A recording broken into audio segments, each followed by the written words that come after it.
어느 교회에 아주 냉정하기로 소문난 권사님이 한 분 계셨다고 합니다. 이분이 저녁 기도회에 나와서 말씀을 듣는데요, 말씀을 듣는 목사님이 설교를 하는 순간서부터 이 권사님이 울기 시작하는 거예요. 계속해서 수건을 꺼내놓고 계속해서 우는 거예요. 말씀을 마치고 기도회를 하는데 막 펑펑 우는 거예요. 예? 그래서 목사님이 아니 저 가정에 무슨 일이 있는가, 그래서 예배를 마치고 목사님이 그 권사님을 조용히 목양실로 불렀어요. 그래서 물어보았습니다.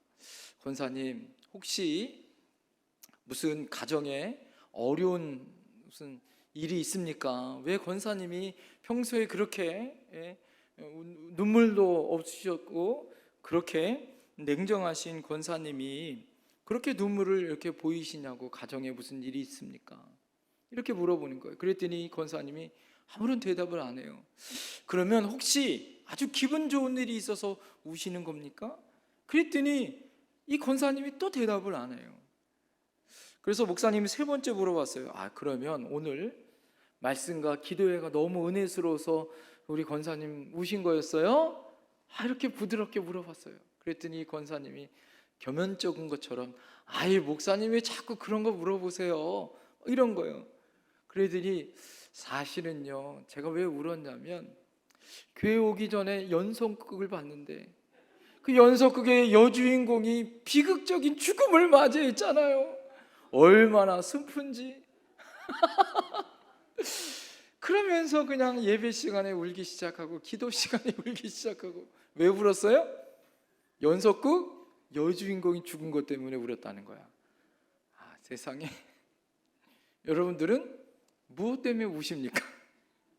무엇 때문에 여러분 기뻐하십니까? 예? 우리가 살다 보면 우리가 왜 우는지, 왜 기뻐하는지 이유도 모르고 울 때가 또 있고요, 이유도 모르고 기쁠 때가 있어요.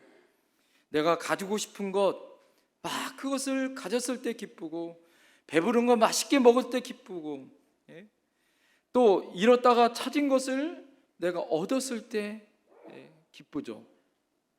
하나님의 사람들은요, 그러나 틀립니다.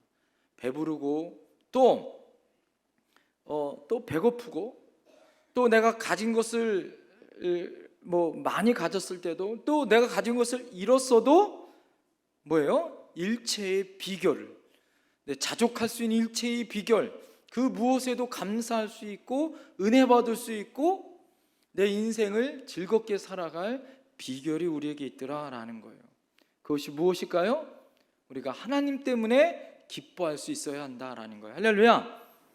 신구약 성경을 잘 보면 66권이고 1189절, 이 가운데 가장 하나님의 기쁨을 가장 표현을 많이 한 곳이 어디 있는가를 제가 찾아봤어요. 그랬더니 오늘 이 누가복음 15장에 하나님이 가장 기쁘다, 즐겁다라는 표현이 가장 많더라라는 거예요. 누가복음 15장에 기쁘다, 즐겁다라는 표현이 12번씩이나 나옵니다. 얼마나 기쁘고 즐거웠는지. 오늘 누가복음 15장에는 유명한 이야기의 새 이야기가 나와요. 그것은 무엇이냐면 잃은 양을 찾는 이야기, 잃은 돈을 찾는 이야기, 잃은 아들을 찾는 이 새 이야기가 나옵니다. 여러분, 그래서 루터는 누가복음 15장을 복음 중에 복음이다 이렇게 이야기하고, 어떤 성경학자는 뭐라고 이야기하냐면 성서에 모든 것이 없어지고 교회가 다 무너져도 오늘 이 세 가지의 비유만 있어도 기독교는 복음의 진리 가운데 이 모든 영혼들을 구원할 수 있는 힘이 있는 말씀이다, 이럴 정도로 오늘 아주 중요한 하나님의 진리의 말씀이다라는 거예요. 너무 고귀하고 값진 말씀이다. 잃은 양, 잃은 돈, 잃은 아들을 찾는. 여러분, 여기서 공통점이 뭘까요? 모두 다 무엇을 찾은 거예요? 양도 돈도 아들도 잃어버린 것을 되찾았다는 거예요. 여러분, 무엇을 잃어버렸다가 찾으면 기뻐요, 안 기뻐요? 기뻐요. 내가 그것을 새로 산 것도 아닌데 여러분, 그거 정말 헤매다가 탁 찾으면 정말 기뻐요. 제일 기쁜 게 뭐예요? 잃어버린 통장을 찾은 것 정말 기쁘죠. 돈을 찾아야 하는데 도장을 잃어버렸어. 세상에 도장 찾을 때 진짜 기뻐요. 그죠? 그런데 오늘 성경에 보니까 잃은 양, 잃은 돈, 잃은 아들을 찾은, 잃은 것을 찾는 것이 기쁘고 즐거운 것, 이게 공통점이다. 또 하나는 무엇이냐면 그 모든 잃어버린 것이 하나님을 배반하거나 또 하나님을 반역하여 본 것이 아니라 모두 다 잃어버린 아들처럼 본 거다라는 거예요. 하나님은 잃어버린 것을 귀중히 여기죠. 양 99마리보다 양 한 마리를 귀중히 여기시고, 여러분 동전 9개보다 하나를 찾기 위해서 그 모든 온통 집안을 다 청소하고 찾잖아요. 오늘 성경에 보면 어떻게 합니까? 잃어버린 둘째 아들, 자기 재산을 모두 다 가져가서 이제는 허랑방탕하게 써버린 못된 두 번째 아들이 다시 돌아온. 그래서 오늘 성경에는 뭐라고 표현하냐면 이 아들을 보통 탕자 이렇게 표현하지 않아요. 오늘 성경에는 뭐라고 얘기합니까? 잃어버린 아들, 죽었다가 다시 산 아들로 이렇게 표현합니다. 역사상 많은 크리스찬 화가들이 가장 많이 그린 성화의 그림 중에 하나가 바로 이 탕자의 비유에 나와 있는 이 그림이라고 얘기해요. 그 중에 가장 유명한 그림이 오늘 여러분 렘브란트가 그린 탕자의 귀향이란 그림이에요. 한번 볼까요? 이 그림입니다. 이 그림이 굉장히 큰 그림입니다. 원래는 이 가로가 3m, 높이가 2m인데 지금은 이게 화면 맞추는 것 때문에 지금 이렇게 다시 좀, 이게 원래는 가로로 더 긴 건데 화면에 맞추기 위해서 좀 약간 길어졌어요. 그런데 내용은 여러분 똑같습니다. 렘브란트라는 아주 훌륭한 화가가 이 탕자의 비유에 대해서 그림을 그린 거죠. 여러분 오늘 그림을 잘 보면 무엇이 여러분 보입니까? 잃어버린 아들의 모습이 보이죠. 잃어버린 아들의 모습이 어떻게 보입니까? 아주 인상적으로 보이잖아요. 아버지와 만나는 장면, 아버지가 아들을 끌어안아요. 그러나 이 아들이 얼마나 남루하고 얼마나 거지 같은지 뭘 보면 알 수 있어요? 신발을 보면 알 수 있어요. 왼쪽은 아예 벗어졌고 오른쪽은 구멍이 나 있는 신발을 신고 온 거예요. 옷차림은 어떻습니까? 보통 이때 당시에는 겉옷은 신분을 말해요. 신분. 그래서 저기 나와 있는 빨간 옷을 입은 것은요, 아버지의 권위를 말하는 거예요. 그런데 이 아들은 뭐예요? 완전히 속옷 차림이에요. 아무것도 걸치지 않는 거지 같은 옷을 입었고, 머리는 어떻게 해요? 죄수처럼 빡빡 깎아서 왼쪽 볼을 아버지 품에 안고 엉엉 울고 있어요. 아버지는 어떻습니까? 멋진 옷을 입고 왼쪽에는 팔찌를 차고 아들을 어떻게 합니까?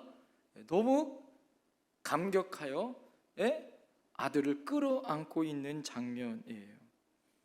여러분 이것을 바라볼 때 여러분 어떻습니까? 얼마나 옆에서 바라보기에는 참 대단하다, 당신 참 대단하다, 뭐 이렇게 좀 옆에서 지켜보고 있지만 아버지는 아들을 향하여 어떻게 해요? 사랑의 눈으로 쳐다보고 있더라라는 거예요. 여러분 오늘 이 그림을 보면 본문의 주인공이 누구인지를 알 수 있습니다. 자, 오늘 본문에 나와 있는 3명의 장면이 나와요. 첫 번째는 아버지가 나오죠. 두 번째는 재산을 모두 자기 소유의 재산을 얻어서 나간 둘째 아들. 오늘 본문에 안 읽었지만 나중에 잔치가 벌어졌을 때 와서 아버지는 나에게 염소 새끼 한 마리도 잡아주지 않았다고 불평하고 있는 첫째 아들. 여러분 그렇다면 오늘 본문의 주인공은 누굴까요? 성경 퀴즈. 누굴까요? 본문의 주인공은 둘째 아들. 그래서 탕자의 비유다 이렇게 이야기합니다. 그러나 여러분 성경을 정확히 바라봐야 돼요. 오늘 여러분 잃은 양을 찾는 것, 잃은 돈을 찾은 것, 잃은 아들을 찾은 것, 이것은 누구를 가리킬까요? 바로 하나님 아버지를 가리키는 거예요. 다시 아들을 되찾은 오늘 본문의 주인공은 누구다? 아버지다는 거예요. 다시 말해서 하나님의 모습, 하나님의 마음을 그린 거다라는 거예요.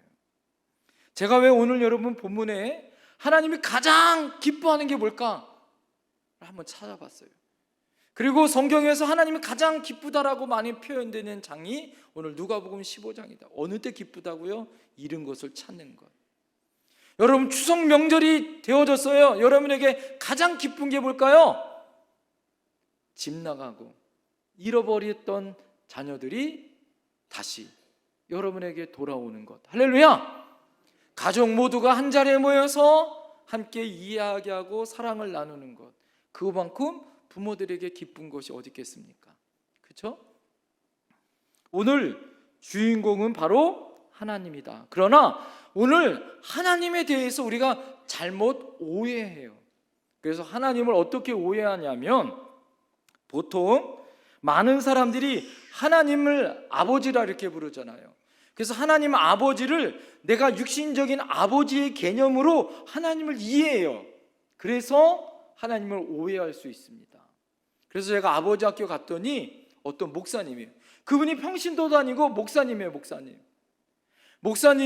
목사님들만 모여서 아버지 학교를 했는데 그 목사님이 뭐라고 얘기하냐면 첫째 주가 아버지에 대해서 편지를 쓰는 거예요. 그런데 그 목사님이 첫째 주 끝나고 둘째 주 때 간증을 하는 거예요. 뭐라고 얘기하냐면 자기 아버지는 자기 어머니를 맨날 때렸대요. 그리고 둘째 부인이 있었다는 거예요. 자기 어머니가 첫째 부인인데, 그래서 자기는 평생 동안 아버지 그러면 왜요? 맨날 바라피고 나 때리고 어머니를 버렸었던 못된 아버지로 기억이 되어져서 자기는 성경을 읽을 때 아버지 그러면 하나님 아버지가 생각나는 게 아니라 누가 생각나요? 육신의 아버지가 생각나서 좋은 이미지가 아니어서 하나님 아버지, 우리 보통 그러잖아요. 우리가 힘들고 그러면 아버지 이러잖아요. 그러나 이 목사님은 자기는 평생 동안 아버지라고 부르지 않았다는 거예요. 하나님을 아버지라 부른 적이 없다는 거예요. 예? 그런데 숙제가 뭐예요? 육신적인 아버지에게, 돌아가신 아버지에게도 편지를 쓰라는 거예요.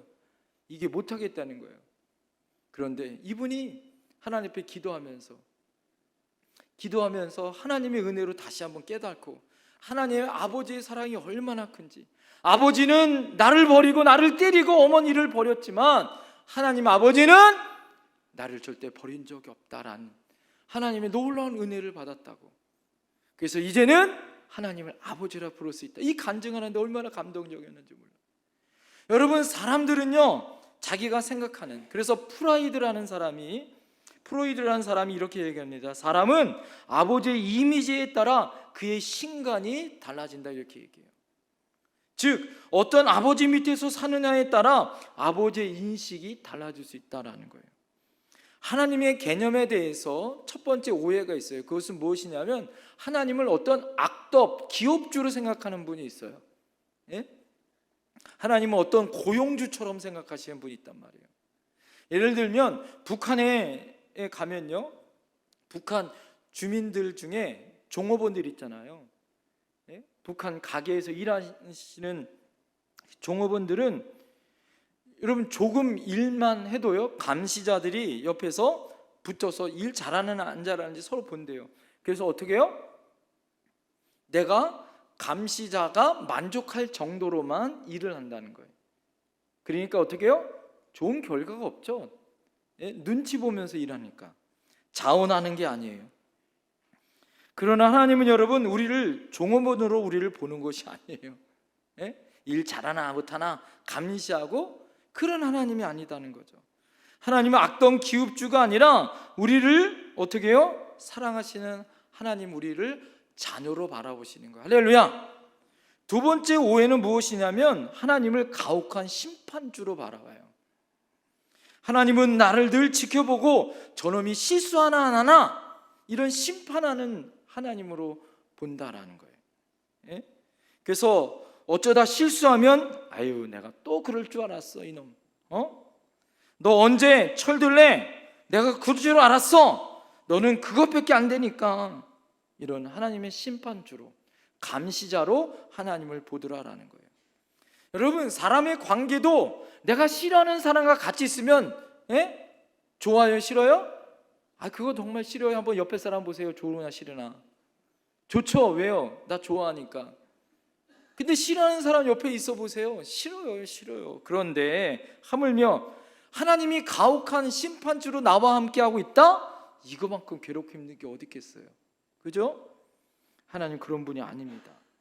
세 번째 오해는 무엇이냐면 하나님은 저 멀리 계신 분이다라고 이렇게 이해하는 분이 있어요.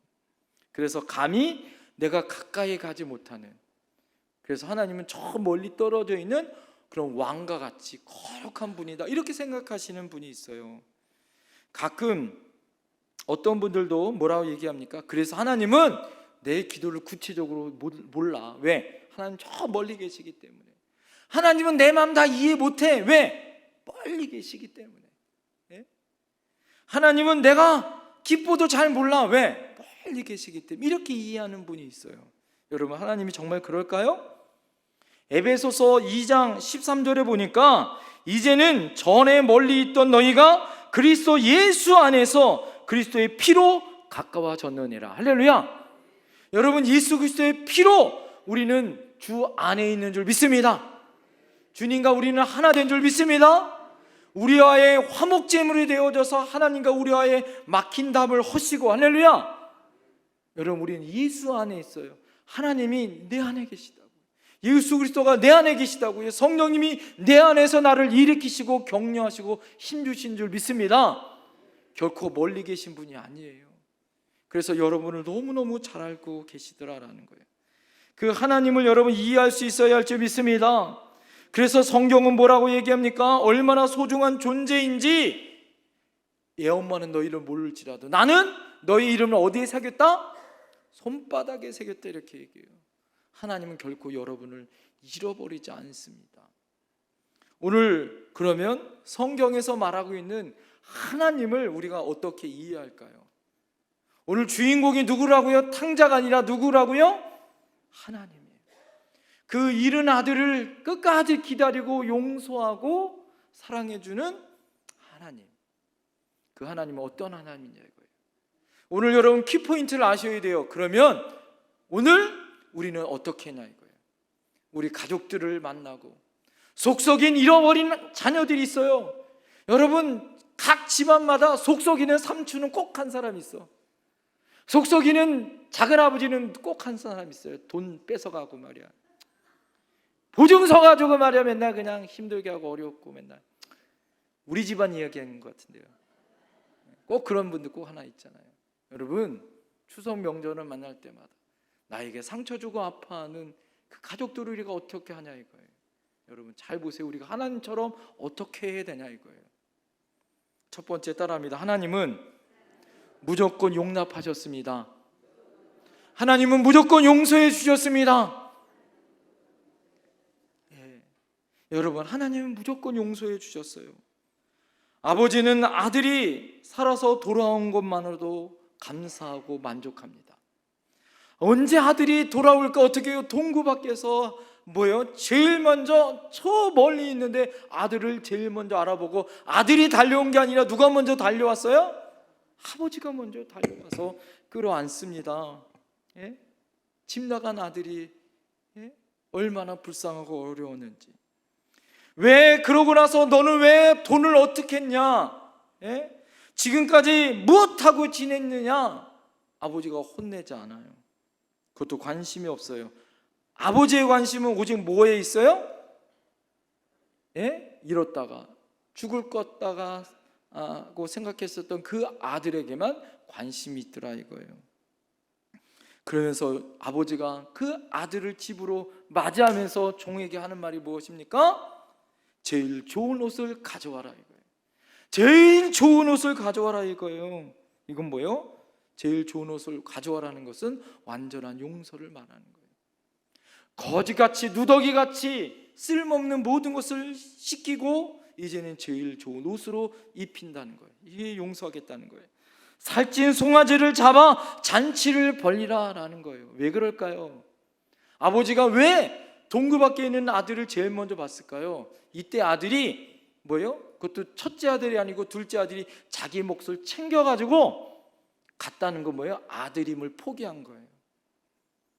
이때 당시 법적으로 이야기하면 둘째 아들을 누가 봐도 돌로 쳐 죽여도 아무런 법에 저촉이 안 돼요. 왜? 이 아들은 자기 아버지 재산을 가지고 살아계신데, 아버지가 돌아가신 것도 아닌데 아버지 재산을 얻어가지고 나간 아들이에요.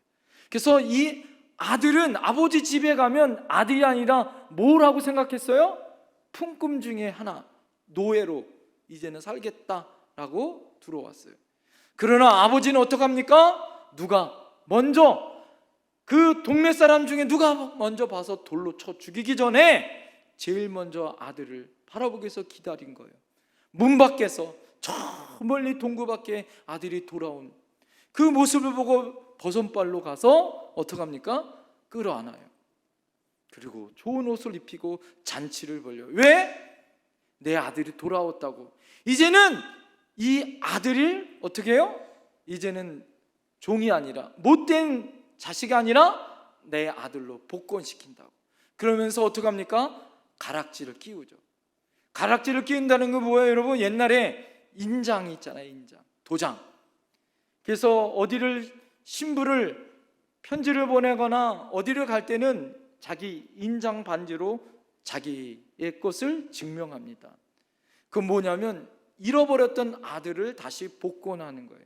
만천하에 동네 사람들에게 잔치를 벌려서 이제는 죽은 아들이 살아왔고 집 나간 아들, 못된 아들을 내가 다시 받아서 이제는 죄인이 아니다, 뭐다? 아들이다 라고 다시 회복시켜 준 거예요. 그리고 이제는 뭐예요? 새 신발을 신깁니다. 이제는 죄된 신발이 아니에요. 이제는 못된 죄된 길이 아니에요. 이제는 하나님께서 허락하신 뭐예요? 종이 아니라 온전한 아들로 걸어가라 라고 새 신발을 신기는 거예요. 이에 대하여 여러분, 성경에 보면 생략된 단어가 하나가 있어요. 원어에 살펴보면, 영어 성경에 보면 뭐라고 나오냐면 퀵이라는 단어가 있어요. 이 말은 뭐냐면 빨리, 속히. 성경 원어에 보면 빨리 잔치를 벌려라, 빨리 가락지를 끼워라, 빨리 잔치를 벌려고 해서 사람을 모아라, 빨리 좋은 옷을 가져와라. 아버지의 표현이 그거예요. 이게 뭐예요? 이 아들이 무슨 잘못을 했는지, 무엇을 실수했는지 그런 거 따지지 않고 아버지는 뭐예요? 무조건 뭐 했다? 용서해 주셨다는 거예요. 사랑하는 성도 여러분, 우리가 주님 안에서 어떻게 됐어요? 이런 은혜를 받은 사람들이에요. 할렐루야. 우리 하나님 아버지는 우리를 완전히 용서하시고 용납하시는 분이에요.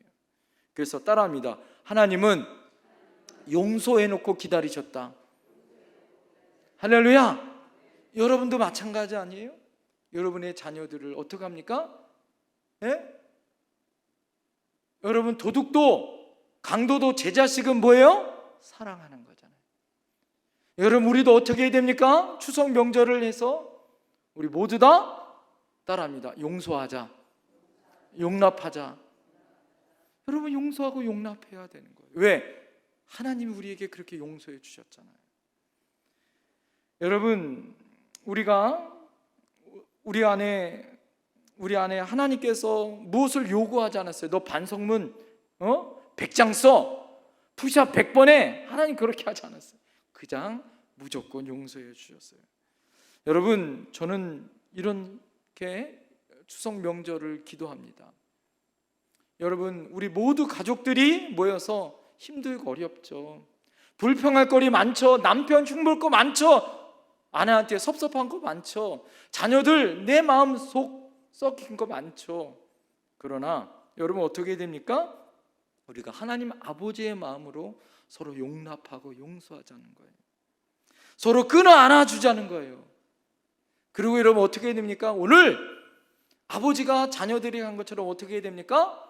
잔치를 벌려야 되는 거예요. 여러분 안에 잔치 벌리셔야 합니다. 할렐루야. 가족들이 올 때 여러분 잔치 벌리세요. 그리고 나누세요. 많이 베푸세요. 사랑해 주세요. 할렐루야. 그래서 예수 믿는 사람들이 더 많이 사랑해 줘야 하는 거예요. 저희 가족 중에도 있잖아요.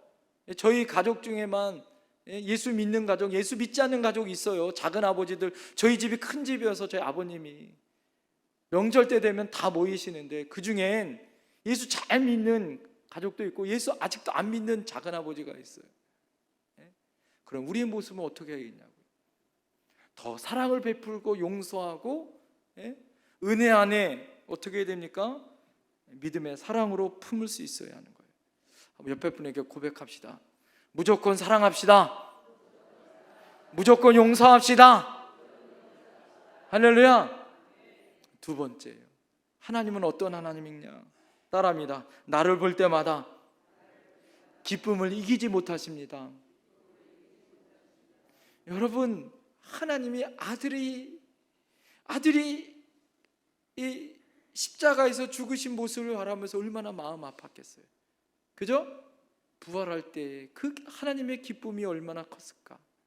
오늘 여러분, 예수 그리스도께서 우리에게 영원한 생명과 우리를 바라보시면서 피값으로 사신 여러분들이에요.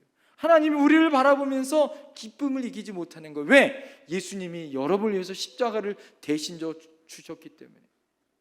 피값으로 예수님이 죽으시면서 얻은 여러분들이기 때문에 하나님은 우리를 바라보시면서 기뻐하시는 거예요. 여러분에게 기쁨은 무엇이에요? 이쁜 손주입니까? 이쁜 며느리예요? 이쁜 손주는 올 때는 기쁜데 갈 때는 더 기쁘다고 하는데, 여러분의 기쁨은 무엇입니까? 이 땅에 늘 심각하고 우울한 일들이 얼마나 많아요. 웃으시는 하나님을 우리가 그럼에도 불구하고 우리가 이해할 수 없죠. 그러나 십자가는 하나님과 우리와의 모든 껄끄러운 관계를 해결해 주셨어요. 할렐루야. 본문의 아버지는 아들이 돌아온 기쁨에 너무 흥분합니다. 손익을 계산하지 않아요. 그죠? 그래서 어떡합니까? 잡아라, 입혀라, 신기라. 하나님께서는 계속해서 어떡합니까? 부어주시는 것처럼 이 아버지가 부어주시는 모습으로 나옵니다. 아버지는 너무나도 흥분해서 어떻게 해요? 저 들에 나가 일하고 있는 큰 아들에게도 소식을 알리는 것까지도 잊어버리고 둘째 아들이 돌아옴에 감격을 합니다. 성경에는 한 영혼이 돌아오면 뭐라고 얘기합니까? 하늘나라에 있는 천군 천사들이 모여 함께 뭐 한다고요? 잔치를 벌린다고요. 할렐루야. 하나님의 한 영혼이 돌아오는 것을 기뻐하시는 거예요. 오늘날 여러분, 우리의 숙제가 뭘까요? 우리 교회의 숙제가 뭘까요? 여러분 가정의 숙제가 뭘까요? 그 한 영혼을 돌아오게 하는 거예요. 할렐루야. 여러분, 그럴 때 하나님이 기쁨을 이기지 못하실 줄 믿습니다. 하나님이 가장 기뻐하는 것은 한 영혼이 지옥 갈 백성이 천국 가는 거예요. 할렐루야. 이제는 하나님의 생명 기록책에 기록될 때 얼마나 기뻐하실까요? 사랑하는 성도님들, 그래서 이번 기간 동안, 이번 주간에 목요일까지 여러분 기도하셔야 돼요. 특별히 가족 구원을 위해서 기도하셔야 돼요. 그리고 추석 명절을 위해서 여러분 어떻게 됩니까? 복음을 전할 수 있는 기회를 엿보는 거예요. 그래서 여러분 어떻게 합니까? 내가 주님의 은혜 안에 기쁨의 삶이 얼마나 감사한 것인지를 나누는 거예요. 예수 믿어야 돼. 예수님이 너를 위해서 죽으셨어. 이런 여러분 원색적인 복음도 중요하지만 여러분 가족 구원은요, 길게 봐야 되는 거예요. 그래서 어떻게 됩니까? 예수 믿으면 얼마나 기쁜지를 보여주는 거예요. 내가 이렇게 힘들고 어려운 것 그렇지만 마지막에 예수님 때문에 나는 이렇게 이겼어. 예수님 때문에 나는 이렇게 승리했어. 너무나도 감사해. 이렇게 여러분 모습을 보여주는 거예요. 여러분 그럴 때 어떻게 됩니까? 아, 나도 그러면 예수님 믿고 싶다라고 계속해서 어떻게 가족들에게 복음을 전해야 하는 거예요. 집 나간 아들이 돌아오는 기쁨처럼 여러분 가족 중에 예수 믿지 않는 영혼들이 돌아오는 기쁨의 추석이 되어야 할 줄 믿습니다. 그것을 여러분 기도하시고 준비하셔야 할 줄 믿습니다. 마지막 세 번째, 따라합니다. 우리 하나님 아버지는 나에 대해 실망하지 않습니다. 제가 말씀을 준비하면서 여러분 이 진리를 깨닫고 너무 감사했어요. 이것이 무엇일까요? 여러분 실망이란 뭐예요? 기대치 못하는 일이 기대는 이만큼 있는데 그것을 못 미쳤을 때 오는 그런 감정이에요. 하나님은 우리에게 어떤 기대가 있어서 나를 선택하고 구원하여 주신 것, 여러분 그런 분이 아니에요. 하나님은 여러분에게 어떤 무엇을 기대하기 위해서 여러분을 구원시키신 것이 아니에요. 하나님을 절대하지 않은 말이 있습니다. 그것이 무엇인지 아세요? 너는 그 정도밖에 안 되는 줄 알았어. 하나님은 그 말을 절대하지 않으시는 분이에요. 나 너에게 실망했다. 나도 이제 너를 포기하고 말 거야. 하나님은 그런 분이 아니다라는 거예요. 하나님은 절대 그런 말을 하시는 분이 아니에요. 하나님은 여러분 어떻습니까? 하나님은 우리를 실망시키지도 아니하시고 또 우리에게 그런 기대를 하지 않으시는 분이에요. 하나님 우리를 너무너무 잘 알고 있어요. 우리가 무엇을 할 수 있는지 무엇을 못하는지 우리 머리컬까지 세신 바 되시는 하나님이에요. 그래서 하나님은 결코 우리를 바라보시면서 실망하지 않으세요. 그냥 우리를 바라보시면서 기뻐만 하시는 거예요. 구약 성경에 히스기야 아들 므낫세가 왕이 되었을 때 유다 민족은 참으로 도덕적으로, 종교적으로, 정치적으로, 사회적으로 심각한 위기에 빠졌어요. 아버지 히스기야는 선왕이지만 그 아들은 악한 왕이 되어버렸어요. 각종 우상, 매춘, 또 암몬을 섬기고, 이때부터 여러분 암몬을 거쳐서 요시야 시대를 맞이했습니다. 뜻밖의 사람들이 나라의 절망을 예견하고 풀이 죽어 있었어요. 자, 그때 스바냐라는 선지자가 나타나서 복음을 전합니다. 이 스바냐가 이 어두운 상황과 암울한 시기에 희망의 빛을 스바냐 3장 17절에 뭐라고 말하는지 잘 보세요. 너희 하나님 여호와가 너희 가운데 계시니 그는 구원을 베푸실 전능자시라. 그가 너로 말미암아 기쁨을 이기지 못하시며 너를 잠잠히 사랑하시며 너로 말미암아 즐거이 부르며 기뻐하시리라. 여러분, 아무리 그들이 죄악을 가지고 악을 범할지라도 하나님은 우리를 바라보시면 어떻다고요? 기쁨을 이기지 못하신다는 거예요. 이것이 우리의 소망이요 희망인 줄 믿습니다. 하나님은 우리를 결코 포기하지 않으세요. 할렐루야. 우리를 향하여 실망하지 않습니다. 할렐루야. 그래서 여러분 어떻게 해요? 하나님께로 가는 거예요. 여러분 영원히 변치 않는 게 있어요. 그것이 무엇이냐면 나침판이에요. 방향을 잃어버리면 어떻습니까? 방향을 잃어버리면 방향을 찾을 때는 나침판을 가지고 찾는 거예요. 나침반 바늘은 계속 흔들리는 거예요. 계속 흔들려. 그러나 방향은 계속 북쪽을 향하여, 하나님을 향한 방향을 여러분 잊어버리면 안 되는 거예요.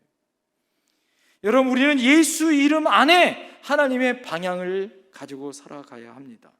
오늘 여러분 어떻게 해요? 이 둘째 아들이 어떻게 그 큰 은혜를 얻었습니까? 방향을 잃어버리지 않았어요. 그죠? 그가 재산도 잃어버렸어요. 친구도 잃어버렸어요. 다 잃어버렸어요. 그러나 하나님을 향한 방향은 잃어버리지 않았어요. 그렇죠? 그래서 돌아옵니다. 아버지에게로 돌아와요. 그리고 자기 자신을 향하여 자기 잘못을 뉘우칩니다. 이것이 다시 아들로 복권받은 은혜였다라는 거예요. 절대 힘들고 어려워도 방향은 흔들리지 않았다는 거예요. 의인은 없나니 하나도 없고 율법으로 행하는 행위는 모든 것이 의롭게 될 수 없다라고 얘기해요. 자기 잘못을 회개하고 돌아온 이 탕자가 이 아버지의 아들로 다시 회복되어 줄 수 있더라라는 거예요. 여러분 우리도 마찬가지입니다. 하나님의 은혜 안에 나침판이 되어야 되는 거예요. 제가 여러분에게 당부를 좀 드리고 싶습니다. 오늘 설교를 준비하면서 여러분 인생의 방향은 나침판이라는 그런 우리가 어떤 기구를 통해서 방향을 우리가 바라보는 거예요. 깜깜한데 북극성을 바라보면서 방향을 우리가 바라봅니다. 여러분이 길을 잃어버린 여러분의 자녀들은 무엇을 바라보면서 방향을 찾을까요? 제가 오늘 설교를 준비하면서 이런 마음이 생겼어요. 하나님은 우리 영혼의 나침판입니다. 할렐루야. 사람이 살아가는 데 있어서 나침판처럼 방향을 맞춰주는 하나님을 우리 자녀 손들에게 전해야 되는 거예요. 자녀에게 교육을 시켜줘야 됩니다. 그러려면 어떻게 해야 돼요? 늘 방향을 맞추고 있는 부모님들이 있어야 하는 거예요. 어떻게 오늘 여러분 잘 보세요. 오늘 본문의 주인공은 아버지다 그랬죠. 아버지가 어떻게 됩니까? 집을 이사하지 않았어요. 집 나간 아들이 돌아올 것을 알고 집을 이사하지 않았습니다. 언제나 그 자리에서 아들이 돌아오기를 바라봤어요. 허랑방탕한 둘째 아들이 집에 돌아왔는데 그 아버지가 만약에 이사했다면 어떻게 집을 찾을 수 있겠어요? 그런 아버지는 언제나 그 자리에 나침반처럼 방향을 제시하고 있었단 말이에요. 언제나 여러분 비가 오나 눈이 오나 바람이 불어도 어떻게 해요? 그 자리를 지키고 있습니다. 여러분 이런 말이 있습니다. 앵커는 움직이지 않습니다. 항구는 움직이지 않습니다. 등대는 움직이면 큰일 납니다. 북극성은 움직이면 안 됩니다. 언제나 그 자리에 있습니다. 나침반처럼. 여러분이 그 자리에 있어야 하는 거예요. 믿음의 부모가, 믿음의 여러분이 그 자리에 있어야 아무리 자녀들이 방황하고 힘들어도 방향을 찾을 수 있는 거예요. 누구 바라보면서? 부모님 바라보면서. 언제나 그 자리에 비가 오나 눈이 오나 굳은 일이 있어도 하나님 앞에 예배하는 그 자리, 하나님 중심의 그 자리, 아들을 용서하는 그 자리, 아들을 위해 기도하는 그 자리, 아들을 맞이해 줄 수 있는, 끌어안고 사랑해 줄 수 있는 그 자리, 무조건 용서하고 기쁨을 이기지 못하는 그 자리, 절대 실망하지 않는 그 자리에 여러분이 있어야 해요. 그래야 자녀들이 방황하고 힘들어도 어떻게 해요? 부모님에게로 달려올 수 있는 거예요. 여러분 우리 안에 그 믿음을 여러분이 지키시고 이번 추석을 믿음 안에서 승리하시는 저와 여러분들을 될 줄 믿습니다. 기도하겠습니다.